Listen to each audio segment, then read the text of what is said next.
J'ai travaillé 2 ans en prison. D'où est-ce que ça vient? Et je vous dis que j'étais en face de meurtriers, Si j'ai réagi de cette façon-là, de violeurs, pourquoi est-ce que j'ai fait ceci? de trafiquants, de pédophiles, tous les criminels que vous pouvez imaginer. Tu es en train de les induire en erreur. Ne parle pas de mes patients. Moi, je ne suis pas d'accord avec ça. Épisode 2, let's go. Quoi?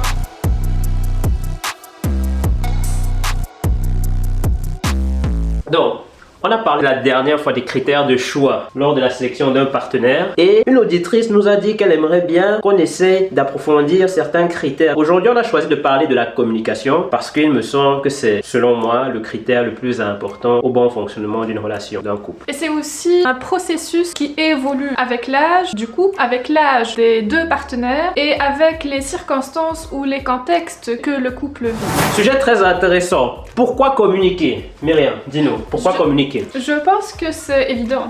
Devoir communiquer dans un rapport humain ou entre deux humains, c'est un peu évident, normal, une nécessité vitale. Mais pourquoi est-ce que c'est nécessaire? C'est ça la question. Mais pourquoi est-ce que au sein d'un couple, c'est une urgence vitale ou un must? On communique parce que si on ne communique pas, c'est fatal pour le couple. C'est aussi simple que ça. Si on ne parle pas, si on ne dit pas les choses, si on n'est pas clair et franc, ça risque de détériorer, de casser le couple, de scinder l'union. Mais comment est-ce que tu sais tout ça? Moi, ça m'intéresse. Comment est-ce que tu sais que parce que les gens ils vont se poser la question, quelle est notre crédibilité? Qui on est pour pouvoir parler de ça? Comment est-ce que tu sais qu'il y a cette importance vitale à la communication dans un couple? Moi, j'ai envie de savoir. C'est simplement les expériences de vie. J'ai échoué à bien communiquer à plusieurs étapes de ma vie. Parfois c'était par choix, parce que je ne me maîtrisais pas, je ne maîtrisais pas les outils, je ne maîtrisais pas les sujets ou les difficultés que je rencontrais dans mon couple. Donc c'est simplement les échecs que j'ai vécus, ou aussi les petites victoires dont je me suis aperçue quand je suis arrivée à dire les choses, clairement. Bah, moi, je ne vais pas reprendre là-dessus parce que je suis d'accord avec ce que tu as dit. L'importance de la communication. D'accord. 100% d'accord avec toi. On peut peut-être passer à ce qui est plus intéressant. Si on comprend que la communication est importante, la prochaine question logique, et tous ceux qui sont en couple le savent, ou tous ceux qui cohabitent ou qui ont des relations professionnelles le savent, comment est-ce que communiquer? Comment est-ce qu'on communique? Il y a le verbal et le non-verbal. L'idéal, c'est d'avoir cette maîtrise de soi, verbalement et gestuellement. Et je veux dire aux gens qui m'ont dit que je n'articule pas assez, que le Camerounais là ne parle pas bien. Dans la première vidéo, tu sais qui tu es. You know who you are. J'essaye d'articuler. Je parle la langue de Molière. I know who you are. Okay. Ça, c'est de la violence communicationnelle. Voilà.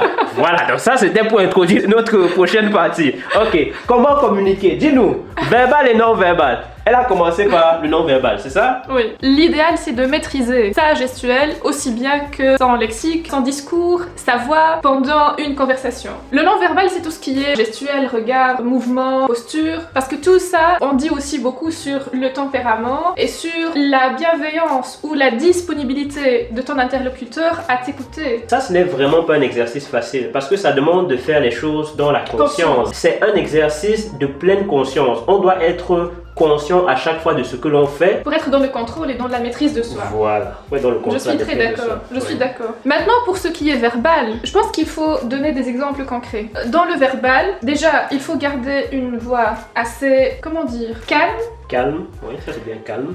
Il ne faut pas agresser l'autre par son ton ou sa voix. Parce que de manière inconsciente, on essaie souvent d'assumer sa domination sur l'autre, même par la tonalité qu'on utilise. Tout à fait. Par le nombre de négations que tu utilises dans tes phrases. Bien choisir ses mots. Être précis dans le choix de son lexique. Être le plus clair possible dans les idées qu'on transmet à l'autre pour qu'il puisse les comprendre. Exact. Et aussi d'être honnête par rapport à ce qu'on dit, ne pas dire les choses simplement pour détruire ou faire mal à l'autre. Si je peux me permettre, je vais rebondir ici et dire ma formule que j'ai quand je m'engage dans une communication avec qui que ce soit. J'ai 3 piliers que j'essaie de respecter tout au long de la conversation. Le premier pilier, c'est essayer de me mettre à la place de l'autre. Vous pensez que c'est facile? Pourquoi est-ce que j'essaie de me mettre à la place de l'autre? Quand on communique, la première chose qu'on essaie de mettre en avant, c'est ce qu'on ressent nous-mêmes. On essaie de faire valider notre mal-être par par l'autre. On va essayer de dire, oui, mais je me sens comme ça, tu m'as fait ça, je me sens comme ça. Mais non, si on se focalise sur nous-mêmes, on ne va jamais pouvoir échanger de manière productive avec l'autre. Donc moi, en premier lieu, je me mets la consigne de me mettre à la place de l'autre. Et se mettre à la place de l'autre, c'est très difficile. Quelque chose d'insignifiant qui s'est passé, peut-être que pour moi, ça ne signifie pas grand-chose, mais pour l'autre, ça peut signifier le monde. Donc quand je me mets à la place de l'autre, je considère toute son histoire. Ce qu'il a vécu dans le passé, les traumatismes qu'il a vécu dans le passé, l'éducation qu'il a reçue par le passé. Et tout ce qu'il a vécu dans le passé va conditionner sa réaction par rapport à l'événement qui s'est passé. Ça, c'est la première chose. Deuxièmement, je me donne la mission d'être sincère, honnête, de ne dire que la vérité. En tout cas, ce que moi j'estime être la vérité. Je peux me tromper, mais je ne vais jamais essayer au cours de la conversation, de manière consciente, de dire quelque chose que je sais être faux. Parce que ça, c'est de la manipulation. Et on n'est plus dans une communication productive. Et je vais terminer rapidement. Troisièmement, mon but dans une conversation, c'est d'avoir l'issue la plus productive possible pour tout le monde. Donc, quand moi je discute avec quelqu'un, mon but, c'est qu'à la fin de la conversation, on trouve un terrain d'entente où chacun en ressort content. Non, plutôt plus compris. Oui, plus compris. Voilà, oui, il en sort plus compris. On ne sort pas tout le temps content d'une conversation. Et quand on parle... Ils se sentent écoutés. Écoutés, au moins. Voilà. Parce que ça, c'est déjà un bon début. Parce que ce genre de conversation vient d'une incompréhension, généralement une divergence dans les idées ou dans les convictions. Et ce sont généralement des conversations difficiles, très lourdes, très chargées de sentiments. Et ça fait mal dans les deux sens. Il n'y en a pas quelqu'un qui est en train de mener la conversation dans la facilité et dans le bien-être. Donc ça coûte un peu cher à tout le monde. Les deux souffrent. Exactement. Donc, il faut déjà être ou débarquer dans la conversation avec cette finalité suprême de se faire comprendre et de comprendre l'autre. Et surtout, pas de vouloir avoir raison. Parce que ça mène nulle part. Et c'est généralement des conversations qui sont assez délicates, tu vois. Il n'y a pas de vérité absolue, surtout quand tu impliques, comme tu as dit, et c'est très intelligent, l'histoire de la personne, le vécu de la personne, les traumatismes antérieurs, l'éducation. Donc, c'est très multifactoriel, au point que tu ne peux pas trancher et dire, moi, j'ai raison ou l'autre n'a pas raison. Donc ce qu'il y a de mieux, c'est de parler dans la seule et unique perspective d'être un peu soulagé par le fait qu'il y a de l'effort des deux parties pour mettre plus de compréhension à l'issue de cette conversation. Et je veux juste rajouter que le simple fait de savoir que le but de l'autre est purement constructif retire énormément de charge à celui qui est en face de lui durant la communication. Ça soulage. Ça soulage déjà. On ne s'engage pas dans une communication avec quelqu'un qu'on sait être bienveillant de la même manière qu'avec quelqu'un qu'on sait qui discute pour le plaisir de discuter. Ça c'est vrai. Je rebondis sur ça pour dire que moi j'ai eu de très grandes difficultés de communication. Je veux dire par là, le fait de pouvoir m'exposer ou dire ce que je pense ou dire ce que je ressens, ça j'ai passé des décennies de ma vie à ne pas pouvoir le faire. Tu sais, je sais te dire ce qui me fait du bien, je sais parler quand il y a quelque chose qui m'enchante ou qui me fait plaisir. Je suis coincée ou c'est l'obstacle insurmontable quand il s'agit d'une situation de difficulté. Je ne sais même pas articuler, je ne sais même pas composer une phrase. Et ceci, ça vient de beaucoup de raisons ou de beaucoup de choses. Et c'est un exercice très dur auquel je me mets maintenant à 28 ans, tu vois. De me dire, si je me tais ou si je ne dis pas ce que je pense, de un, ça frustre l'autre, et de deux, ça ne fait que augmenter la charge émotionnelle. La frustration, ça augmente ta frustration avec le temps. Et la rancune que j'ai envers l'autre personne, tu vois. Donc, il y a déjà beaucoup d'émotions, colère, douleur, frustration, et puis tu t'enfermes sur toi-même, et ça se multiplie exponentiellement au fil du temps. Ça m'énerve parce que j'ai envie de faire des blagues.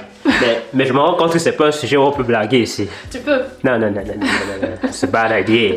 Vu qu'on est en train de parler de tout ça, j'aimerais juste qu'on introduit le terme de communication non violente. Une communication qui permet d'aboutir au meilleur de la situation. Mais ce que tu viens de dire par rapport au fait de devoir se mettre à la place de l'autre, avoir comme but la compréhension mutuelle. Et la troisième, c'était... Donc c'était se mettre à la place de l'autre, dire la vérité, être honnête et sincère. Par rapport à ses sentiments même, je vous dis la vérité, moi je suis malhonnête. Et je me suis rendu compte de ça. Je suis malhonnête même sans le savoir parce que je ne sais pas si c'est instinctif. Non, c'est le subconscient. Voilà. Tu vois, voilà. Il te manipule. Dès que je suis dans une conversation, je dis des choses sans m'en rendre compte et c'est peut-être un jour, 2 jours plus tard que je me rends compte que ce n'était pas vrai ce que je disais, c'était pas pertinent. Donc l'exercice conscient est vraiment nécessaire parce que plus on fait cet exercice, plus on se rend compte de cette malhonnêteté qu'on a dans les communications. Donc je disais, se mettre à la place de l'autre, être honnête et chercher à sortir de la conversation avec le moindre dégât possible. Avec le moins de dégâts possible, tout en restant dans l'honnêteté. Tout à fait. Donc je voudrais dire à toutes les femmes et à tous les hommes, exprimer ce que l'on pense n'est pas un exercice facile. Il faut y mettre de son âme et de sa chair. Parce que ça coûte, on sait que ça coûte très cher de s'exposer, de se mettre à nu dans une conversation, surtout quand c'est chargé d'émotions. Maintenant, en général, quand on est dans une conversation comme ça, où on ne parle que logique et argument, c'est facile de dire... c'est pas la même chose. C'est pas la même chose. Ouais. Quand c'est mélangé avec des émotions, et quand il y a plusieurs cheminements... C'est beaucoup plus subtil. Exactement. Il n'y a plus de raison ou de tort. Il y a que... Ce n'est plus binaire. Il y a que de l'humain maintenant. Je m'en suis rendu compte en payant le prix fort. Comment Que je raconte des choses ici.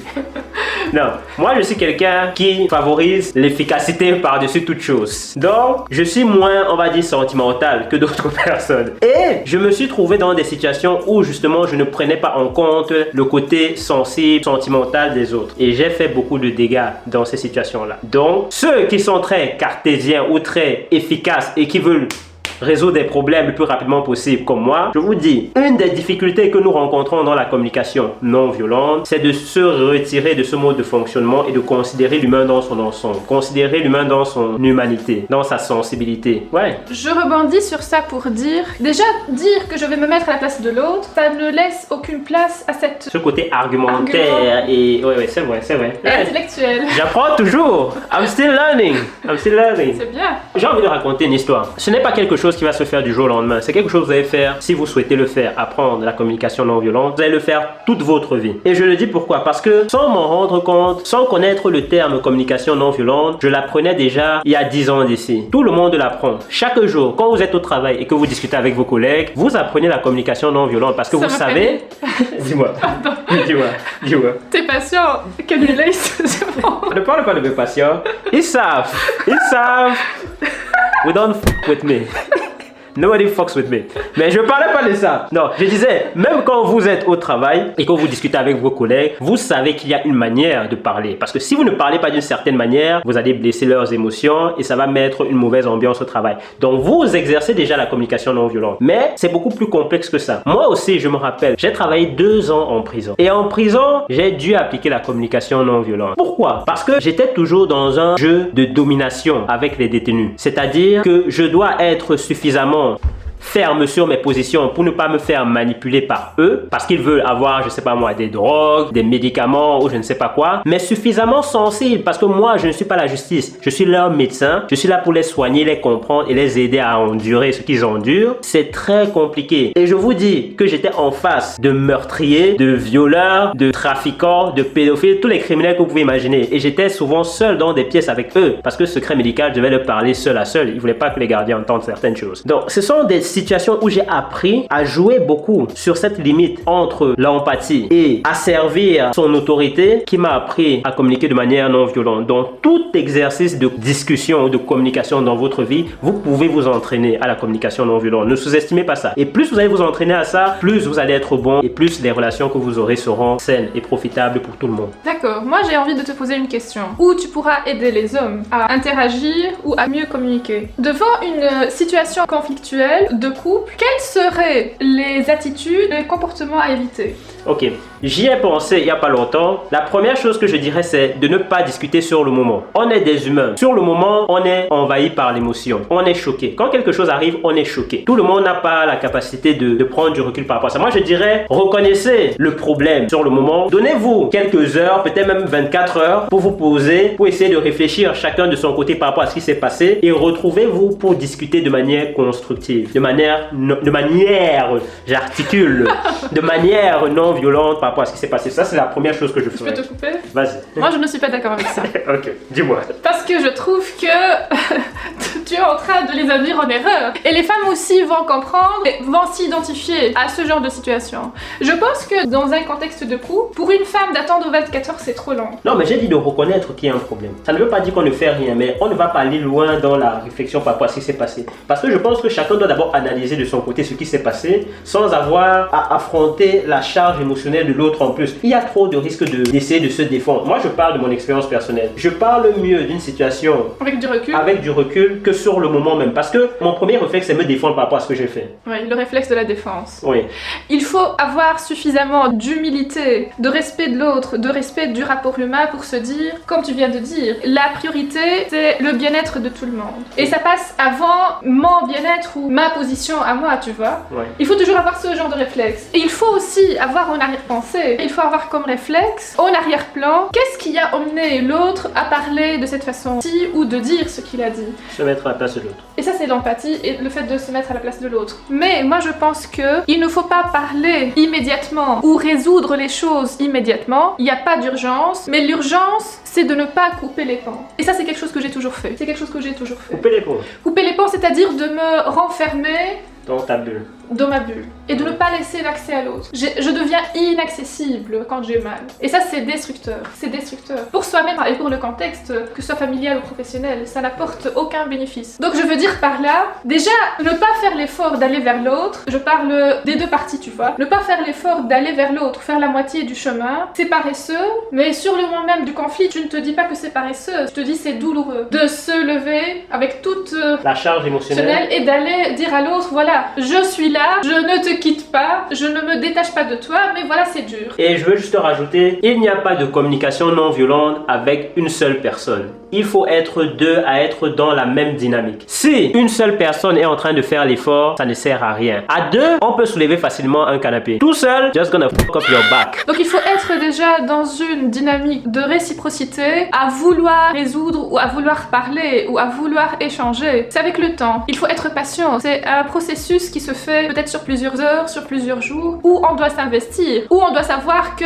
on ne sera pas efficace, on ne va pas économiser du temps ou de l'énergie. C'est une très grande dépense d'énergie. Je vais directement rebondir sur ceci pour vous dire, c'est vrai que si vous voulez appliquer la communication non violente, vous devez accepter que ça va impacter énormément les autres aspects de votre vie. Moi, personnellement, quand je pratique la communication non violente, ça me coûte cher parce que je perds énormément en rentabilité de mon temps. Je ne fais pas certaines choses que je me suis imposé de faire tous les jours. Je parle par exemple de faire du sport, je parle par exemple de tous les objectifs que je me suis fixés pendant la journée, je parle par exemple de faire même mon travail, mais c'est le prix à payer. C'est quelque chose qui prend énormément de temps. On peut souvent même parler pendant des heures, 4 heures, 5 heures, 6 heures, parce que c'est ce qu'il faut. Vous ne pouvez pas ménager d'efforts dans la communication non violente. Donc je disais, quels seraient les conseils à donner aux hommes dans le cadre d'un conflit de couple? Premièrement, garantir d'abord la sécurité émotionnelle de tout le monde.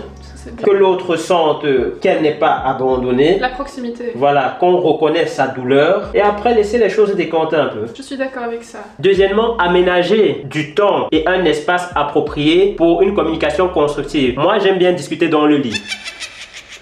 Quand je dis discuter dans le lit, ça veut dire allonger et parler. Parce que voilà, c'est votre bulle, c'est votre espace, c'est votre intimité. Normalement, là, vous êtes coupé du monde et vous devez être honnête l'un envers l'autre. Je rebondis sur ça pour dire que moi, peut-être que le lit, ce n'est pas l'idéal pour moi, je ne sais pas. Je pense que pour moi, tout endroit calme où je suis en duo avec la personne en question, je peux parler. En fait, moi, je n'aime pas les autres espaces parce que tu vois, si vous êtes assis autour d'une table, ça fait trop formel. Et il n'y a pas moyen d'avoir la proximité de toucher la main de l'autre pour la rassurer pendant la discussion. La mettre en sécurité. C'est très bien. J'allais dire, mais je peux dire que c'est une très bonne idée et les femmes pourront me rejoindre sur ça. Il y a une possibilité et une chance d'avoir de la proximité et ça change toute l'équation, tu vois. Le fait qu'on prend la personne dans ses bras, le fait qu'on se touche, le fait qu'on se regarde l'autre dans les yeux d'une façon directe et rapprochée, ça change beaucoup de choses. Et comme je t'ai dit, on revient au non-verbal. Un non-verbal qui est bienveillant, qui est chaleureux, ça rentre aussi dans cette composante de sécurité et empathie envers l'autre. On se sent en sécurité. C'est très important de se sentir en sécurité. Surtout pour les femmes. Moi, je ne sous-estime pas ça. Une femme qui ne se sent pas en sécurité n'est pas ouverte à la communication. C'est ça. Tu vois, quand je te dis, quand je me sens mal, je m'enferme dans ma bulle, c'est ça. Il me faut encore beaucoup de temps et d'efforts sur moi-même pour permettre un certain accès pour l'autre. Et parfois, enfin, j'ai déjà dit, il m'est arrivé de ne pas être accessible du tout et de ne même pas parler de ce qui s'est mal passé pendant plusieurs années et par rapport à plusieurs problématiques, tu vois. Les femmes femmes sont beaucoup plus sensibles, réagissent, je ne veux pas dire moins intelligemment, parce que ça sort de la gestion de l'émotion. Elle rentre dans le domaine de l'intelligence émotionnelle. Mais l'émotion elle-même, ce n'est pas intelligence, c'est les hormones. Tout ce qui est passé, traumatique, enfance, c'est très complexe. Donc on essaye de se poser toujours la bonne question. D'où est-ce que ça vient? Parce que moi je me pose tout le temps, si j'ai réagi de cette façon-là, pourquoi est-ce que j'ai fait ceci? J'essaye d'intellectualiser ma réaction. Je n'arrive pas tout le temps à trouver une explication logique, ou même je n'arrive pas à saisir la raison. Mais je me dis que avec l'effort au fil des années, j'arriverai peut-être à tomber un jour sur la raison pour laquelle j'ai réagi d'une façon ou d'une autre. Maintenant, il faut que l'autre manifeste aussi suffisamment d'empathie, suffisamment d'intelligence émotionnelle pour penser à ça et se dire on ne sait pas pourquoi on a réagi de cette façon-là et ce n'est pas grave. À partir du moment où l'objectif c'est de s'accepter, de banaliser ce qui n'est pas grave, parce qu'à partir du moment où le sujet du conflit ce n'est pas vital, on peut arriver à le banaliser. Il faut faire très attention dans l'éducation des enfants parce que la manière dont on les éduque va déterminer leur capacité à communiquer ou pas de manière non violente. À communiquer même tout court. Il y a certains enfants qui n'osent pas s'exprimer de par la manière dont ils ont été éduqués. Et je réalise beaucoup de choses par rapport à mes facultés à communiquer ou à m'exprimer qui me font réanalyser beaucoup de choses, beaucoup d'éléments de mon éducation. Ça, c'est quelque chose auquel il faut faire attention. Pardon. Tes souhaits. Merci. Je me rends compte aujourd'hui qu'il y a des adultes à 20-30 ans à qui tu poses une question claire, précise, et ils sont dans l'incapacité de te fournir une réponse honnête. Non, même pas honnête, une réponse. Ils ne savent pas dire des choses sur certains aspects de leurs émotions ou de leur fonctionnement. Tellement qu'on n'a jamais stimulé ou invité ces gens-là à s'exprimer. Ouais, je vois de qui tu parles. Donc... De moi probablement, mais aussi d'autres personnes. Mais c'est vrai. Oui, mais tu fais beaucoup mieux. Tu fais beaucoup mieux. Cet exercice de s'exprimer soi-même, honnêtement, avec la précision la plus ultime possible, ça aide dans la transmission, dans la verbalisation de la pensée, et c'est très important. Plus tu donnes une réponse vaste, plus tu donnes une réponse ouverte, moins tu aides l'autre à te comprendre et à te suivre dans tes pensées, dans tes idées. Regardez, moi je vous invite à faire une chose. Trouvez la personne que vous détestez le plus au travail. Même si c'est votre boss, choisissez votre boss. Et entamez une procédure, un exercice de communication non violente avec la personne. Dites-vous ceci, à chaque fois que vous interagissez avec cette personne, est-ce que je me mets à sa place? Est-ce que je suis sincère dans mes propos? Stop leaking. Non, on peut pas dire ça sur YouTube. Pas de langue de bois. Et troisièmement, est-ce que j'essaie d'être constructif à la sortie de la communication? Est-ce qu'ils se sont écoutés? Est-ce que je me suis senti écouté? Il y a des gens qui ne sont pas prêts à faire cet exercice avec vous. Donc il y a des gens qui n'en ont rien à faire des émotions humaines. Ça ne va pas marcher avec cette personne-là. Mais essayez au moins, entraînez-vous. J'ai envie d'être destructive ici. Ça me ressemble, non? Si vous êtes en face d'une personne qui n'est pas suffisamment généreuse pour vous écouter, pour essayer de contenir vos émotions, c'est quoi ça? Tu n'es pas d'accord? Non, c'est ça, je suis d'accord. Je dis oui. Et qui ne fait pas l'effort de ne pas simplement montrer ou prouver qu'elle a raison, il ne faut pas traîner dans ce genre de relation. Oui, je suis d'accord avec ça. C'est destructeur, mais c'est comme ça. C'est comme ça parce que ça consume, ça détruit. Oui. Je suis tout à fait d'accord avec ça. J'ai été cette personne. Et je pense qu'il y en a des gens qui sont en train de regarder cette vidéo qui vont s'identifier à ce comportement. Ou qui vont s'identifier comme des victimes à ce comportement. Oui. Ou bien ce sont eux qui ont ce comportement destructeur de ne pas écouter ou de ne pas chercher la constructivité dans les communications avec les autres. Si c'est vous, remettez-vous en question. Make the world a better place. Désolé, je t'ai coupé. Mais attends. Oui, et j'aimerais quand même introduire, tu vois. Non, pas elle. Des amis à elle lui ont proposé un livre pour commencer à... Bonjour à Yves et Sophia. À Yves et Sophia, ok. Vous ne me connaissez pas, mais bonjour Yves et Sophia. Donc, pour commencer à se documenter, à apprendre sur ce qu'est la communication non violente, j'ai oublié le nom du livre. Les mots sont des fenêtres ou des murs, quelque chose comme ça. De Marshall... Va chercher le livre. Elle veut pas chercher les livres. Attends, je vais retrouver le nom. De Marshall Robertson, non, c'est Rosenberg, c'est de Marshall Rosenberg. On n'a pas encore fini de lire le livre, je dis la vérité, mais j'ai lu 15 pages, je pense. It's good, it's very good. Donc, celui qui veut vraiment, les gens qui sont littéraires là, qui n'aiment pas expérimenter, ils vont parler par là, le boss de manière constructive. Allez lire ce livre, c'est excellent. Il est en train de vous encourager dans votre paresse. Il parle de Gandhi, des choses comme ça. Le mec qui écrit ça, je crois qu'il est dans la famille de Gandhi, quelque chose comme ça. Tu vas où? It's your house.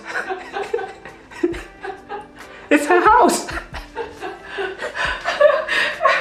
Bon, on parle de tout. Qui connaît Chris Rock ici? Vous devez écouter le dernier stand-up de Chris Rock. C'est quoi le titre? Je sais pas. Selective Outrage. It's good. Et que tu sais ce qu'il a dit Oui, dans Selective Outrage, il parle justement de... Non, c'est dans le précédent. Non, c'est celui-là. Il a dit quoi, Selective Outrage? There are only 3 things that deserve unconditional love. Women, children and dogs. Non. Elle n'articule pas bien. There are only 3 things that deserves unconditional love. Women, children, and dogs. And what are men supposed to do? We don't care about men. A broke man is like a broke hand. You can't do it with it. C'est sa grand-mère qui disait ça. She's a gangster. C'est bien. Non, mais allez voir ce stand-up là. Mais c'est vrai, non? Oui, c'est vrai. Les hommes là, on essaie. Nobody cares about you. Les hommes qui ne veulent pas faire jouer leur rôle d'homme là. Nobody cares about you. Put food on the table. Donc revenons à notre sujet. Ok, sorry about it. Non, au contraire, ça fait du bien. Donc, si vous êtes homme ou femme dans une relation où on n'est pas en train de faire l'effort pour vous apporter une information claire et précise par rapport à ce qu'on vit, ou à ce qu'on pense, ou à ce qu'on sent... Tu risques à pleurer. Ouais. Ok, vas-y, désolé, je t'écoute. Il faut sortir de cette... Ce n'est pas constructif, ce n'est pas viable, et ça ne peut pas perdurer. Même déjà quand les deux sont disposés à communiquer, c'est très compliqué. C'est très compliqué. Si vous êtes la seule à vouloir, la seule personne, parce que ça peut être l'homme ou la femme, la seule personne disposée à communiquer de manière non violente et constructive, ça ne peut pas marcher. C'est impossible. C'est impossible. Ceci étant dit, si vous avez d'autres obstacles que vous rencontrez dans vos communications, mettez-les en commentaire. Si vous êtes en compagnie d'un partenaire ou d'une partenaire qui n'est pas conscient de l'effort qu'il faut pour arriver à une compréhension mutuelle, offrez-lui le livre. Désolé. Oui, pensez à lui proposer de voir le livre qu'on mettra au-dessous. Ça s'appelle comment? In the link in non. Oui, on va mettre quelque part. Vous allez voir ça quelque part dans la description. Exactement. Et dites-vous bien que réussir une communication avec un autre être humain, ce n'est jamais garanti et ce n'est pas un exercice évident. Indépendamment de l'amour que vous avez pour la personne, indépendamment du respect et de l'intelligence que vous avez vu chez la personne, se mettre à nu lors d'une conversation, ce n'est pas très facile à faire, mais ça vaut la peine de le faire. Voilà. À la prochaine. Thank you. Thank you for being here. Prenez soin de vous et... See you. See you later. Bye bye.